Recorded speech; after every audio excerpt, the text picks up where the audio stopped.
Alright, here's the strange issue I'm having with my GROM VLINE2 that I just installed today. I see the pictures and they look good, but when you look closer, it looks like there's a bunch of static. And it's not just the main screen. If I go to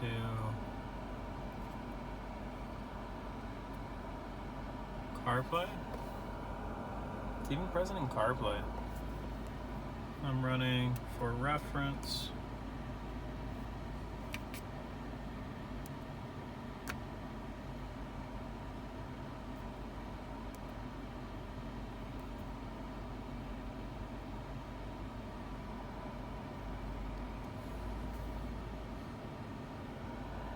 That's the installed version. And when I did this, there were no updates available.